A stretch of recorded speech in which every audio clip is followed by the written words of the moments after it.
Olá, seja bem-vindo a mais um episódio do nosso programa. Eu sou o Dr. Estevão Bittar, sou neurocientista, estou aqui para conversar com você sobre o assunto mais importante, que é a educação dos nossos filhos.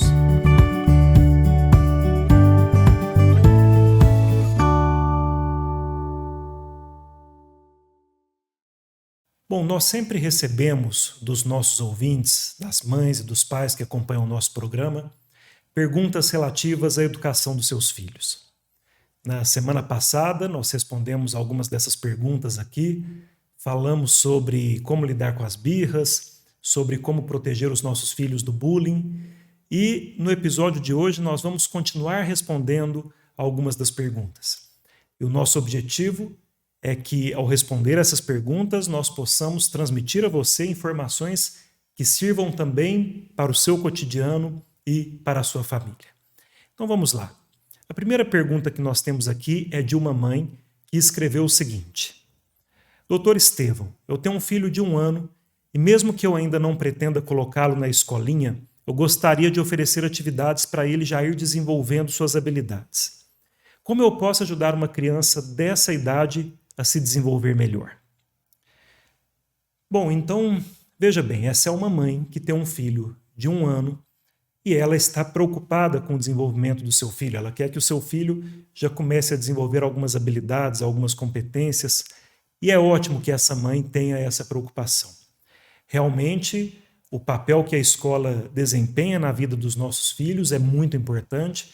A escola é um local privilegiado do desenvolvimento da criança, mas o que acontece na nossa casa, no seio da nossa família, o que acontece no nosso relacionamento diário com os nossos filhos, também é decisivo para que eles tenham um desenvolvimento saudável, um desenvolvimento adequado. Quando nós falamos de uma criança de 1 ano de idade, nós podemos pensar em uma série de competências que nós queremos que essa criança já comece a esboçar e a desenvolver.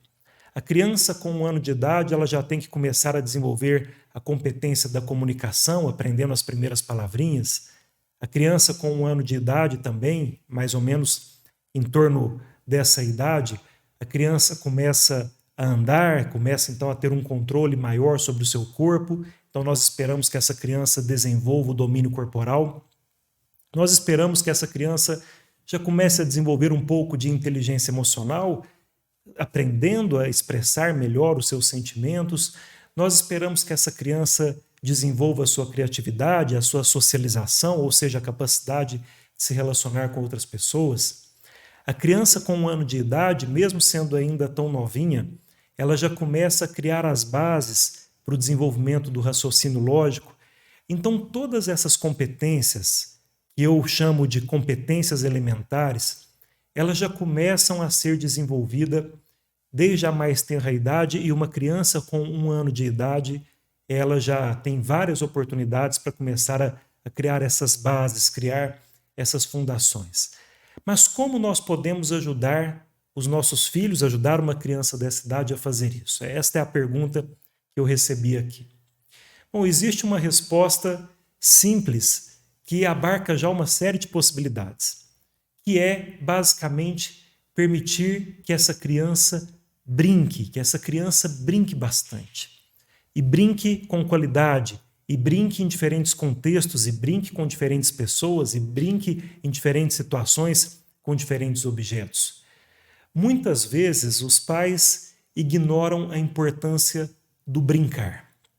Mas quando nós olhamos para uma criança, nós vemos que parece que as crianças chegam ao mundo já meio que programadas para a brincadeira. A criança, deixada livre para fazer o que quer, ela brinca. A criança brinca espontaneamente, ela quer brincar o tempo todo, ela quer brincar com tudo. E isso não é à toa.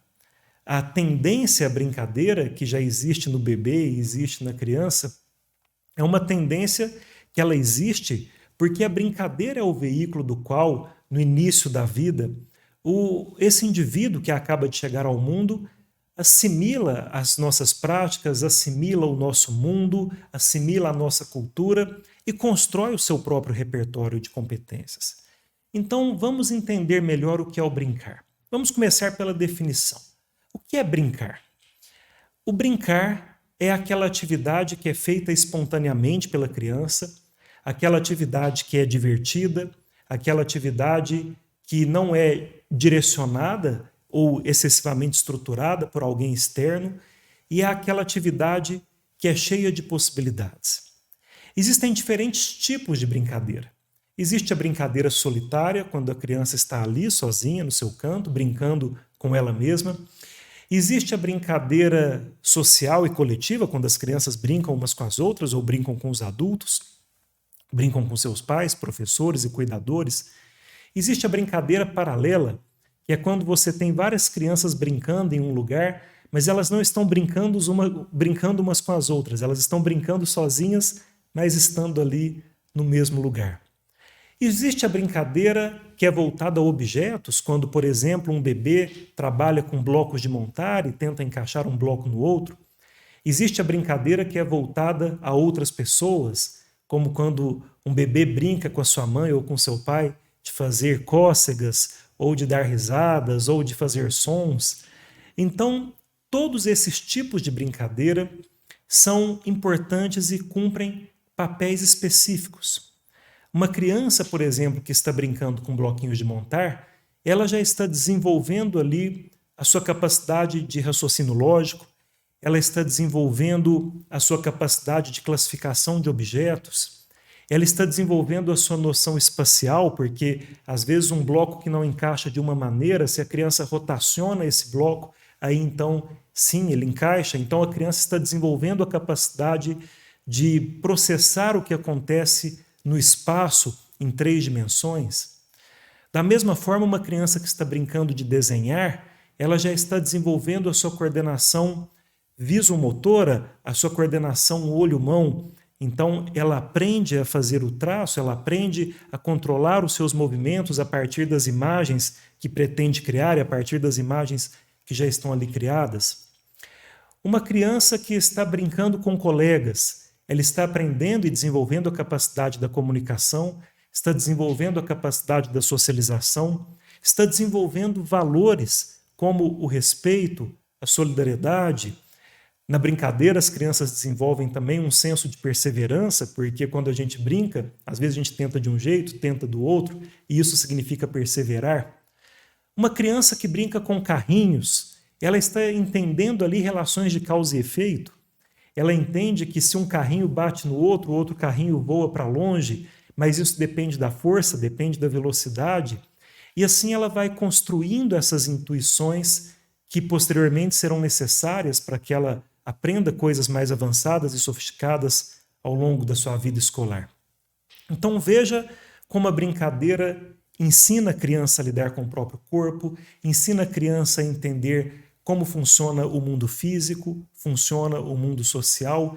A brincadeira é o veículo principal de desenvolvimento do bebê e também da criança. Então, se essa mãe que me escreveu aqui quer fomentar o desenvolvimento dessas habilidades no seu filho, o que ela deve fazer é permitir que ele brinque.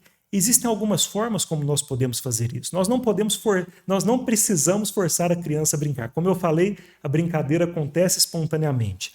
Mas nós podemos, por exemplo, criar tempo e espaço para que a criança brinque.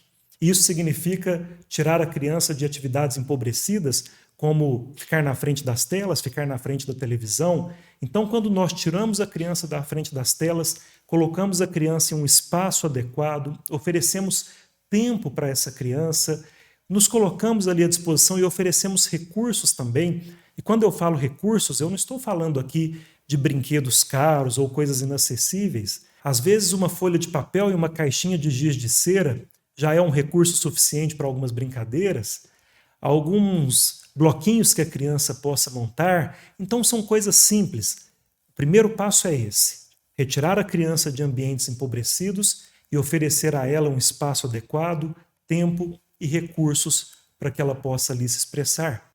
O segundo passo é não ser diretivo, não criar um contexto excessivamente estruturado.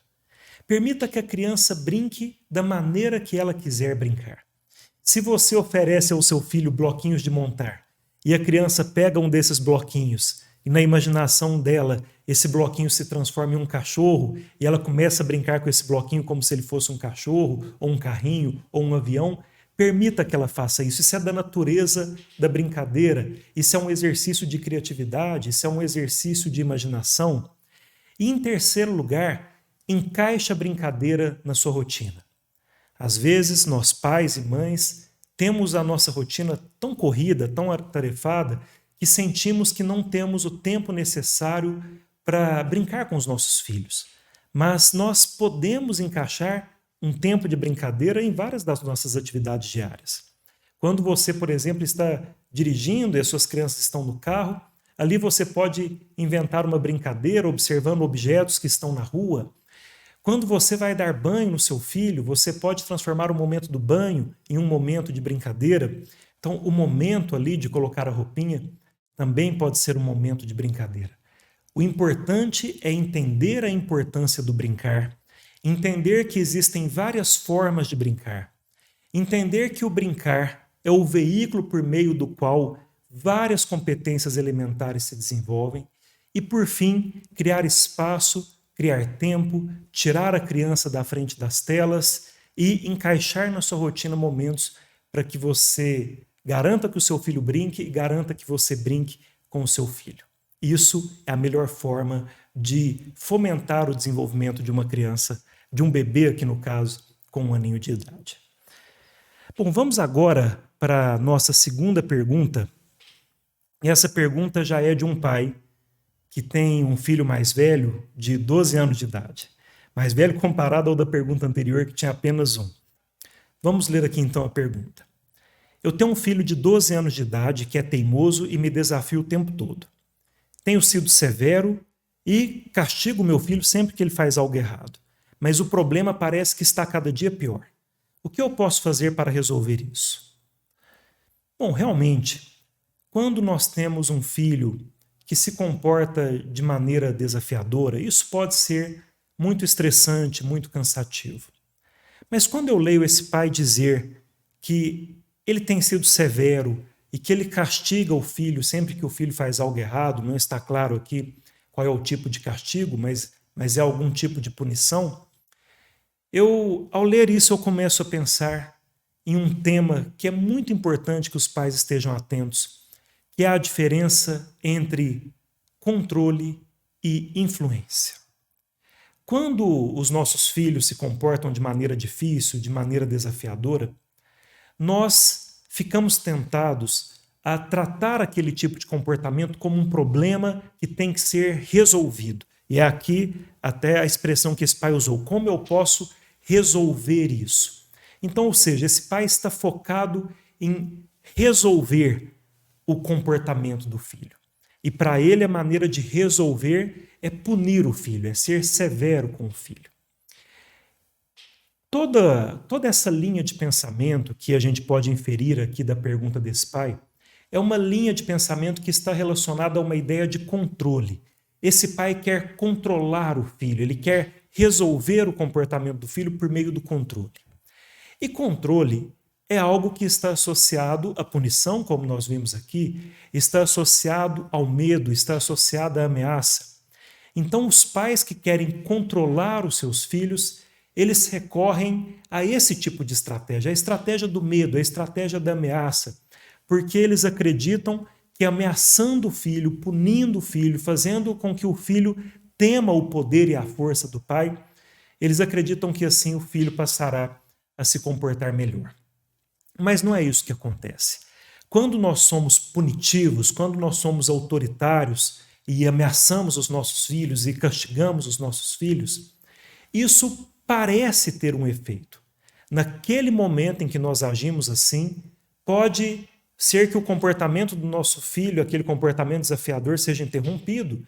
E aí, durante alguns minutos, realmente a criança vai ficar mais quieta porque ela ficou com medo. Mas isso não significa que essa estratégia funcionou. Muito pelo contrário. Quanto mais um pai tenta exercer controle, quanto mais ele se torna autoritário, quanto mais ele se torna punitivo, mais ele corrói a qualidade do relacionamento que ele tem com seu filho. E de tanto ele infligir medo e punição ao seu filho, o seu filho começa a temê-lo. E quando nós tememos alguém, nós passamos a ter um tipo de relação com essa pessoa que é uma relação evitativa. Então, esse filho, com o tempo, ele passa a ter em relação ao pai um sentimento cada vez maior de medo, de evitação.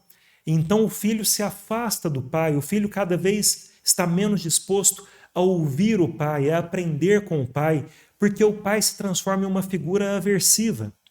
Então, ou seja, enquanto esse pai tenta exercer controle por meio da punição, por meio do castigo, na verdade, ele não consegue exercer esse controle, não de maneira duradoura, e em vez disso, ele vai perdendo aquilo que ele realmente deveria estar construindo, que é a influência.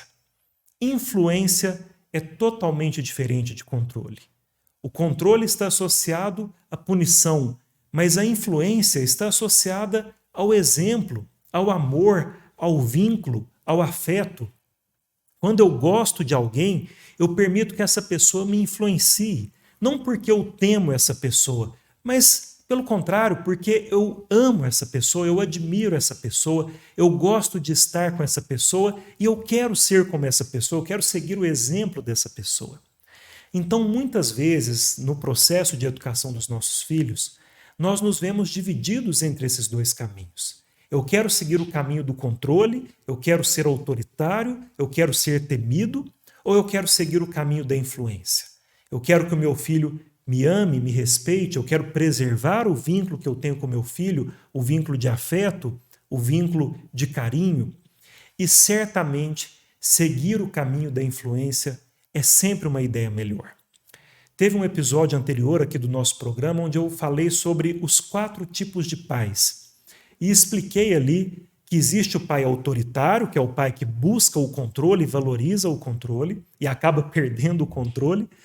Existe o pai permissivo, que é aquele pai que deixa que o filho faça qualquer coisa, isso também não é uma boa ideia. Mas existe um terceiro tipo de pai, e esse é o que nós devemos procurar sempre nos espelhar, que é o pai e a mãe autoritativo, o pai autoritativo, a mãe autoritativa. Os pais autoritativos são aqueles que estabelecem as regras, explicam as regras, asseguram o cumprimento das regras, mas de maneira harmoniosa, de maneira não violenta, de maneira não agressiva, por meio de uma conexão emocional profunda com os seus filhos.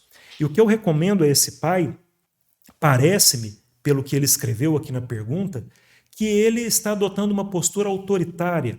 Ele quer agir de forma autoritária, ele quer demonstrar o seu poder e a sua força e acredita que esse é o caminho, mas ele já está vendo que esse não é o caminho, porque, como ele escreveu, o comportamento do filho está a cada dia pior. Então, o que eu recomendo a este pai é que ele busque se transformar em um pai autoritativo.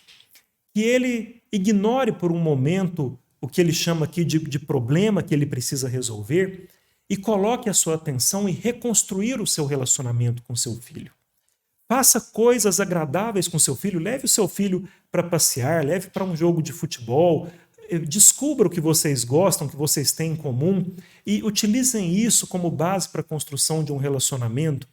Busque reestabelecer no seu relacionamento com seu filho um senso de carinho, um senso de afeto, um senso de respeito.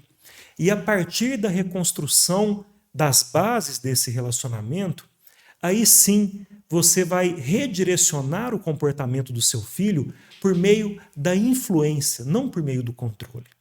Quanto mais você for querido pelo seu filho, quanto mais você for amado pelo seu filho, mais o seu filho vai tomar você como um exemplo, mais o seu filho vai tomar você como um modelo. Nós queremos nos parecer com as pessoas que nós admiramos.